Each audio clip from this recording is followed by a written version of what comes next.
माझी जन्मठेप प्रकरण 16वे. आत्महत्या, भ्रम, धरपकड आणि दुसरा व तिसरा संप. भाग 4. आता 2 वेळ मिळेल ते अन्न, कारण कामे सोडल्याने सरकारी शिक्षा म्हणून कमी अन्न देण्यात येईल.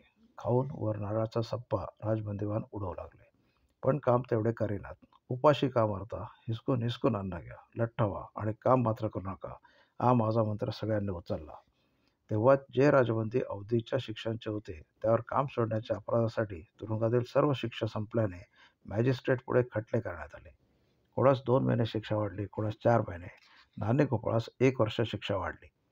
मागे लिहिलेच आहे की हिंदुस्थानात अंदमानाच्या माहितीची पत्रे छापली गेल्याने बरीच खळबळ उडाली होती. त्यात या कटाच्या प्रकरणाची भर पडल्याने हिंदुस्थान सरकारलाही एकदा अंदमानातील परिस्थिती प्रत्यक्ष पाहून येण्यासाठी कोणास तरी धाडणे अवश्य आहे असे वाटले. तेव्हा स्वतः गृहमंत्री, होम मेंबर सर रेजिनॉल्ड क्रॅडॉक, जे पुढे ब्रह्मदेशचे गव्हर्नर झाले, ते अंदमानास आले. अंदमानामध्ये आधीच कोणी वरचा अधिकारी कधी फारसा येत नसे आणि त्यातही जर एखादा कोणी आलाच तर त्याचे येणे हे इतके गुप्त ठेवण्यात येई की बंदविनास हा कोणी एकदा प्रेक्षक फिरून जातोय की कोणी अधिकारी आलेला आहे हे कळणे अशक्य होई. त्यायोगे कित्येकास आपली गाराणी त्याच्या कानावर घालण्यास संधी मिळत नसे. कोणी काही आरडाओरडा केला नाही म्हणजे ते अधिकारी परत जात आणि रिपोर्ट करत की सब ठीक आहे. तसे याही वेळेस घडू नये म्हणून राजबंदीवानांना गुप्तपणे गृहमंत्री येणार ही बातमी कळताच त्यांनी आम्हास त्यांची भेट घ्यायची आहे म्हणून मागणी करण्यास आरंभ केला. तुम्हाला कोणी सांगितले म्हणून ओरडणाऱ्या दरोडेखोरांना भीक न घालता असाही निश्चय ठरला की यापुढे वरचा अधिकारी आला आणि त्याची भेट होऊ दिली नाही तर खोल्यांमधून मोठमोठ्या हाका मारायच्या. मग नियमभंगाची शिक्षा झाली तर झाली. पुढे हा निश्चय अनेक वेळा व्यवहारातही करावा म्हणून राजबंदीवानांना शिक्षाही भोगाव्या लागल्या. अखेर जेव्हा सन 1913 वर्षी गृहमंत्री सर रेजिनॉल्ड क्रॅडॉक आले तेव्हा निवडक राजबंदीवानास त्यापुढे बोलावण्यात आले. कोणाच्या गाऱ्हाण्यास उत्तर मिळाले, तुम्ही सरकारचे शत्रू आहात, तुम्हास मृत्यूदंड योग्य होता. कोणास सांगण्यात आले, बाहेर जाण्याचे नाव टाळू नका, तुम्ही राजद्रोही कारस्थानी रचता. पुरावा आम्हास सिद्ध करता येत नाही, पण आम्हास माहीत आहे. माझ्या संभाषणात आरंभ जरा कारस्थानी सौम्य स्वरूपाचा झाला. सर साहेब म्हणाले, सावरकर, काय ही तुमची दुर्दशा तुम्ही आपल्या हाताने करून घेतलीत. मी तुमची सगळी पुस्तके वाचली आहेत. तुमचे ज्ञान आणि शक्ती जर योग्य मार्गाने व्यय केली असती तर तुम्हाला सरकारी हातात असलेली कोणतीही श्रेष्ठ प्रकारची नोकरी मिळू शकली असती. पण या दुर्दशेत पडणे तुम्हास पसंत पडले. मी म्हटलो, आपल्या सहानुभूतीशी मी आभारी आहे. हे दुर्दशा टाळणे तुमच्या हाती आहे. हिंदुस्थानात आता गोखले यांच्या शिक्षण सक्तीच्या करण्याचा ठराव विधिमंडळासमोरच आला आहे.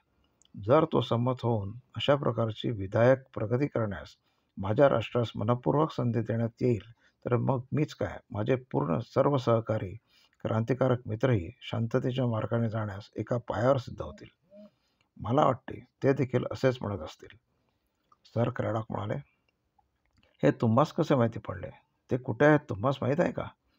मी म्हणालो, ते कसे शक्य आहे?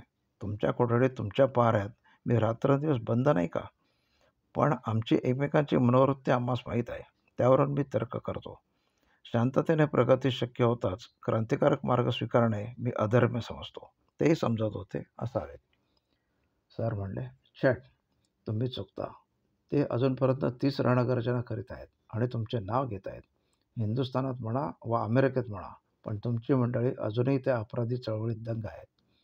मी म्हणालो, ही बातमी आता तुम्ही सांगता म्हणून कळले. माझे नाव कोणी घेणे न घेणे मला कसं थांबवता येणार? मला त्यांनी पुढारी म्हणून म्हटले तर मी येथून त्यांच्याशी संबंध ठेवू शकतो अशी तुम्हाला कल्पना तरी करता येते का? त्यावेळी सर 1912-13 अमेरिकेत गदर नावाचे क्रांतिकारक पत्र आणि इतर चळवळी अभिनव भारतातील युरोपमधून अमेरिकेत गेलेली लाला हरदयाळजी इत्यादी मंडळी चालवित होती हे वाचकांनी ध्यानात ठेवावे. सर म्हणाले, मग बघा, तुम्ही म्हणालात तशा प्रकारचे मत त्यास कळविण्यास तुम्ही सिद्ध असाल तर पत्र टाकण्याच्या परवानगीचा विचार करू. मी म्हणालो, पत्र मी मोठ्या आनंदाने टाकेन, परंतु ते मजकडून त्यास स्वतंत्रपणे गेले तर त्याचा उपयोग. सर म्हणले, आमच्या हातून ते पत्र गेले पाहिजे. मी म्हणालो, त्यायोगे त्यास मी ते पत्र सरकारी दबावाने टाकले असे नाही का वाटणार? मी स्वतंत्र पत्र टाकावे हे उत्तम. सर म्हणाले, तसे आम्हास करता नाही येणार. मी म्हणालो, मग सरकारी हातातून पत्र टाकण्यास काही अर्थ आहे असे मला वाटत नाही. सर म्हणाले, बरं काय तुमची घराणे काय? त्यानंतर मी कारागृहीत दुःखाचा पाडा वाढू लागलो. राजबंदीवानांच्या कष्टाचे वर्णन करता करता सरदार साहेबांसह आपले आलेले आमचे चीफ कमिशनर म्हणाले, पण तुम्ही राजबंदीवानांनी अत्याचारी आणि खुनी कट केलेले होते. जर आज रशियन लोकांच्या हिंदुस्थानावर राज्य असते तर तुम्हासारख्या बंडखोरास त्यांनी सायबेरियात धाडले असते किंवा गोळ्या घालून ठार केले असते. तेव्हा आम्ही इंग्लिश लोक तुम्हास इतक्या क्रूरतेने वागवित नाही हे तुम्ही आपले भाग्य समजावे. मी म्हणालो, पण रशियन लोक राज्य करीत असते तर त्यांनी हिंदुस्थानास निशस्त्र केले नसते. आज रशियन सायबेरिया इत्यादी प्रांतात त्रयस्थ लोकातील अधिकारी सरकारी सेनापती करू शकतात, तसे आमचे लोकही करू शकते. आणि मोगलांविरुद्ध जसे झाले तशी आम्हास उघड उघड बड्डे करून स्वातंत्र्यही लवकर मिळत आले असते. सर म्हणले, तुमचे हिंदू राज्य असते तर आणखीनच क्रूरता घडती. बंडखोरास ते हत्तीच्या पायाशी बांधून मारित असत. मी म्हणालो, होय असत. आणि इंग्लंडमध्येही नुसत्या चोरी करता सर्व रस्त्यातून फरफटत नेता अपराधास शिक्षा देत असत. पण असत म्हणून आज कोणी चोरास अशी फाशी देत आहे का? खरी गोष्ट अशी आहे, मनुष्य जातीच्या सार्वत्रिक सुधारणेचे लाभ दोन्ही पक्षास सारखेच मिळत आहेत. पूर्वी बंडखोरास हत्तीच्या पायी बांधून मारीत, तर बंडखोर यशस्वी झाले तर तेही सारख्या राजाला फाशी लटकवीत. आज दोन्ही पक्ष अधिक सभ्य आणि सौम्य व्यवहार करणे हे आपण आपल्या सुधारणेचे चिन्ह समजत आहोत. आणि ते तसे जोवर आपण समजत आहोत म्हणतात तोवर आम्ही तुमच्याच नियमाप्रमाणे वागवले जावे म्हणून म्हणत आहोत. आपण निर्नियम वाटावे तसे छळ करू म्हणून उघडपणे सांगावे, म्हणजे आम्ही त्या परिस्थितीत कसे तरी तोंड देऊच. अशा अर्थाच्या संभाषणानंतर गोष्ट पुन्हा मूळ पदास आली. अंदमानातील बंदी व्यवस्थेविषयी काही प्रश्नोत्तरे होऊन आम्हास सांगण्यात आले की हिंदुस्थान सरकार काय ते उत्तर धाडेल. क्रॅडॉक धमकावून गेले, उत्तरही येईना. अंदमानचे अधिकारी सांगू लागले, आता आपले आहे त्यात समाधान माना, परंतु काही ना काही चळवळ केल्या वाचून राहायचे नाही असा निश्चय करून सर्व राजबंदीवानांनी तिसरा संप पुकारला. एक दोघे सोडून सर्वजणांनी कामे सोडून दिली. 6 महिने बेड्यांच्या शिक्षा झाल्या. नामी गोपाळने अन्न सोडून 1.5 महिना झाला होता. बळे त्यास नाकाने नळीतून थोडे दूध पाजण्यात येई. तो अगदी अस्थिपंजर झाला तरी त्या 1.5 महिना अन्नत्याग केलेल्या मुलास 8 दिवस हातकडीत दिवसभर उभा राहण्याची शिक्षा ठोठावली गेली.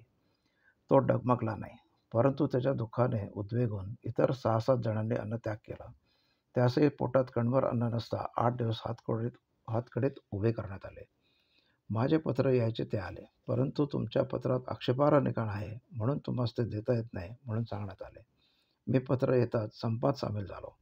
त्यातच 2 आठवड्यांनी आडाबेडीची शिक्षा झाली, नंतर हातकडी, नंतर साखळेबेडी अशा शिक्षा चालल्या.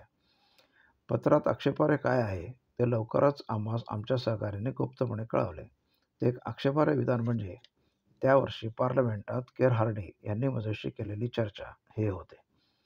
आयर्लंडमध्ये उघड उघड बंडाच्या धमक्या देत सैन्य उभारीत फिरत तरी सरकार काही करेना, परंतु सावरकरांसारख्या हिंदी क्रांतिकारकास पिस्तुले एकत्र करण्यासाठी 50 वर्षे काळे पाणी दिले असा टोमणा मारणारी काही चर्चा पार्लमेंटात झाली होती. ती बातमी लिहिलेले ते पत्र मला दिसले असते तर पार्लमेंटपर्यंत आमच्याकडे लोकांचे लक्ष वेधलेले असते असे आम्ही राजबंदी लोक समजून चढून जाऊ आणि संप अधिकच जोरावेल अशा भयाने आम्हास ते घरचे पत्र दिले नाही. आम्ही सर्वांनी संपात मुख्य 2-3 मागण्या केल्या होत्या. आम्हास राजबंदीवान या वर्गाचे पहिल्या प्रतीचे अधिकार देण्यात यावे, नाही तर केवळ साधे सामान्य बंदीवान समजून अंदमानातील इतर बंदीवानांप्रमाणे बाहेर सोडावे, लिहिण्याची कामे द्यावी, शेवटी यथासमये कुटुंबातील लोक आणू द्यावे. तिसरा, जर तेही करणे नसेल तर हिंदुस्थानातील तुरुंगातच आम्हास धाडून द्यावे, म्हणजे इकडच्या तरी सवलती आम्हास मिळतील. सूट शिक्षेच्या दिवसांची कारागृही सूटही मिळत नाही. या मागण्यांसाठी संप चालला असता सरकारी नियम राजबंदीवान उघड उघड धाब्यावर बसत चालले. कडक पहाऱ्यात निरनिळ्या कोठड्यातून रात्रंदिवस बंद असल्याने एकमेकांचे बेत आणि बातम्या कळवणे कठीण जाऊ लागले. मागे वर्णिलेला टेलिफोन दूरध्वनी बंद झाला, कारण अंगणातल्या दुसऱ्या कोठडीच्या भोकापाशी जाता येईना, जो तो बंद. तेव्हा टेलिफोन तुटला तर टेलिग्राफचा शोध लागला, आणि तोही वायरलेसचा. दूरध्वनी तुटल्यानंतर हे बिनतारी तारायंत्र बरेच दिवस ऐटीत काम करत होते. पायात बेड्या होत्या, त्यांना वाळे होते. त्या वाळ्यांवर नाहीतर त्या बेड्या दारांच्या गजार आपटून एका ठरलेल्या ध्वनिलिपीत कट कडक कडक असे सुरू झाले. केवळ 4-2 खोल्या. वरच्या खोल्यांपाशीच नव्हे तर चाळी एकमेकांच्या कोणास लटकलेल्या होत्या. त्यातही पहिल्या पहिल्या खोल्यातून आवाज या चाळीतील त्या चाळीत जात असल्याने बातम्या सरळपणे चहूकडे जाऊ लागल्या. पुन्हा मध्ये जे वॉर्डरच्या विश्वासघाताचे भय तेही उरले नाही. ही ध्वनिलिपी प्रथम इंग्रजीत बसवली होती. तिला आमच्या बंधूंनी नागरीत बसवली. तेव्हा शुद्ध स्वदेशी बिनतारी तारयंत्र चालू झाले. तुमच्याकडे बिनतारीचा शोध मार्कोनीने लावला असेल. आमच्या अंदामाने जगतात मार्कोनीच्या बिनतारी येण्यापूर्वीच आमची स्वदेशी बिनतारी सुरू झाली. आणि हो, आता जुळले. हे लिहिता लिहिता ध्यानात आले की कॅपिटल पत्राने आमचे बंधू बिनतारी तारायंत्रावर नेमलेले होते म्हणून जे लिहिले ते मग अगदीच खोटे होते असे काही म्हणता येत नाही. उगीच त्या बिचाऱ्याकडून आम्ही खटल्याची भीती घालून क्षमा मागवली. होते खरे बुवा, आमचे बंधू बिनतारी तारायंत्रावर नेमलेले होते खरे. त्या पत्राच्या सांगण्यात थोडासा क्षम्य फरक तो झाला. तो इतकाच की ही गोष्ट लढाईच्या वेळेस झाली तसे ते पत्र म्हणाले आणि या बिनतारीचा आवाज शेजारच्या वा पाठीमागच्या 1-2 खोल्यापर्यंतच जात असता कॅपिटल म्हणाले तो जर्मनीपर्यंत पोहोचे म्हणून. एवढ्या अंतराचा फरक काहीच नाही. स्पेस आणि टाईम, दिक आणि काल या वस्तू आहेत की केवळ भास आहेत हा तत्त्वज्ञानांना देखील अजून प्रश्नच आहे. या तारायंत्राने आमचे बेत मिकमस कळत आणि जे करणे ते सर्वजण सारखे करीत. बारे वॉर्डरांच्या गळचुंडी बसे. हे सामुदायिक बेत ठरतात कसे? कोण बातमी सांगतो? ते अडाणी पठाण. त्यांच्या ध्यानात बेड्या खटाखट का वाजतात हे येईना. कोणी ओरडला तर आम्ही सांगू भजन करीत आहेत मनातल्या मनात. शेवटी एका कल्पक ऑर्डरास बेड्यांचे प्रश्न तरी खटाखट का होते ही शंका आली. एकाची झाली की दुसऱ्याच्या बेडीची खटखट. त्याने बारीस सांगितले, बारीसाहेब एका रात्री गुपचूप चौकडे तुरुंगात हिंडले. त्यांनी ताडले हे बिनतारी तारायंत्र आहे, निरूप आहे. बेडी वाजवू नको या कोकारामांना इतके सांगून निघून गेला. पण ऐकतो कोण? नियम म्हटला की बसायला धाब्यावर असा धिंगाणा चालला. जेवण वाढताना 1 तास उघडून राजबंदी अंगणात आणण्यात येत. ते एकमेकांशी बोलतील म्हणून स्वतः बारीसाहेब गरजत मध्ये उभे राहत. 1-2 दिवस ठीक गेले. पण 5व्या दिवशी का कोणाच्या दिवशी सर्व राजबंदी पंगत धरून पण अंतरावर थाळीत जेवण घेत असता सुश्राव्य इंग्लिश भाषेत सहसाच व्याख्यान ऐकू येऊ लागले. Brothers, we are all born free. चमकून सर्वजण वर पाहतात तो नाणे गोपाळने एकदम उभे राहून बोलू नका या बारीच्या नियमाचा पुरता सूड घेण्यासाठी सार्वजनिक व्याख्यानास आरंभ केला. बंधूंनो, आपण जन्मतः स्वतंत्र आहोत. परस्परांशी प्रेमाने बोलणे हा मनुष्याचा निसर्गशुद्ध अधिकारही जर शत्रू काढून घेऊ लागला तर त्याचे कोण ऐकतो? हा मी बोलत आहे आणि बोलणार. अशी काही वाक्य त्याच्या तोंडातून अगदी वक्तृत्वपूर्ण थाटात निघताच तोच चवताळून बारी, मिर्झा खान, पठाण वॉर्डर त्याच्याकडे धावून गेले. पण आमच्या व्यक्तीचे व्याख्यान अस्खलित चालूच होते. त्याला उचलून येऊन खोलीत बंदी करतो त्याच्या व्याख्येचा विषयाचा समारोप काही संपला नव्हता. राजबंदीवानास हसू आवरेना, बारीस संताप आवरेना. पठाणी की हिंदू माझ्या कोठडीकडे येऊन एकांतात अगदी राहावेना म्हणून मिर्झा खान अर्थात छोटा बारी म्हणाला, बडे बाबू, ये लडका नानी गोपाळ तुम्हारा सच्चा शिष्य है. हा तुमचा खरा शिष्य आहे. त्याचे धाडस हिंदू शोभत नाही. एखाद्या पठाणाच्या मुलासारखा आहे. म्हटले, बडे जमादार, तुम्ही चुकता. तुमचे वडील पठाण होते. मग तुमच्यासारखा जर तो पठाणाचा मुलगा असता तर आज स्वदेशासाठी येथे खितपत पडून बारीस कसपटासमान न लेखता तो तुमच्यासारखा बारीचे पाय चाटत फिरत असता. दिवसाला बारीने रात्री म्हटले की आपणही रात्र म्हणता. तो हिंदू आहे म्हणूनच तो असा शौर्य आहे. जमादार पठाण जातीतील बुद्धिमत्ता आणि शौर्य मीही वाखाणतो. पण सगळेच पठाण शूर असते आणि सगळेच हिंदू शूर नसते तर तुमचे पठाणी व मुसलमानी राज्य हिंदू कसे उलटवून टाकू शकले असते. संप चालला. तेव्हा अखेर हिंदुस्थान सरकारकडून आज्ञा आली की राजबंदीवानांची नवी व्यवस्था करण्यात यावी. ती आज्ञा मोठ्या डामडौलात सर्वांस एकत्र करून वाचून दाखवण्यात आली. त्यात मुख्य गोष्टी ह्या होत्या. राजबंदीवानातील जे अवधीचे बंदीवान आहेत त्यास हिंदुस्थानातील तुरुंगात धाडून तिकडे रितसर शिक्षेची सूट मिळेल. जे जन्मठेपेचे आहेत त्यास 14 वर्षापर्यंत तुरुंगात ठेवण्यात येईल. नंतर त्यांची वर्तणूक ठीक राहिली तर बाहेर हस्तश्रमाव्यतिरिक्त मोकळे सोडण्यात येईल. तुरुंगात 14 वर्षेपर्यंत असताना त्यांना अन्न आणि कपडे वरच्या प्रतीचे देण्यात येऊन 5 वर्ष पुरे होताच स्वतः स्वयंपाक करून खाण्याची परवानगी देण्यात येईल. व्ययासाठी महिन्याला काही रुपया 12 आणे पैसेही देण्यात येतील. तिसऱ्या संपाचा शेवट. वरील अटींवरून दिसून येतील की संपातील काही मागण्या मान्य झालेल्या होत्या. ही अगदी न फिरणारी व्यवस्था म्हणून दिल्लीहून लिहून आले होते. तथापि अशा कितीतरी न फिरणाऱ्या व्यवस्था चळवळ करून राजबंदीवानांनी फिरवून घेतल्या होत्या. तेव्हा आपल्या शक्तीत असलेल्या सामर्थ्यानुरूप हे मिळाले ते पदरात टाकून पुढे दुसरी संधी मिळेल तो प्रकरण मिटवावे तसे ठरले आणि सर्वांनी संप मिटवून कामे सुरू केली. लवकरच अवधेचे शिक्षकही टर्म कन्व्हिक्ट्स हिंदुस्थानातील तुरुंगात धाडण्यात येऊ लागले.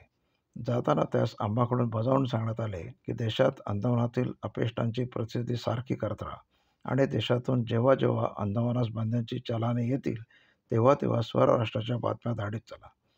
ते राजबंदी हिंदुस्थानातील एकाच प्रांतात न पाठवता सर्व प्रांतात सरकारने विखरून ठेवल्यामुळे ही दोनही कामे व्यवस्थित करण्यास अधिक सोयीस्कर झाले आणि त्यांनी ती कामे शक्य तितकी उत्तम रीतीने बजावली. अवधीचे शिक्षकरी जाताच जन्मठेवीचे असे आम्ही थोडेच जण उरलो. एखाद दुसरा अवधीचा बंदिवान मागे राहिला होता. त्यात बहुतेकास आपले अन्न टोळ्याटोळ्यांनी आपण शिजवून खाण्याची सोय करून देण्यात आल्याने निर्मळ अन्न मिळू लागले. काही एका छापखान्यांचे, ग्रंथालयाचे नकाशे काढण्याचे अशी कामे देण्यात येऊन महिना 10-5 रुपये पण वेतन मिळू लागले.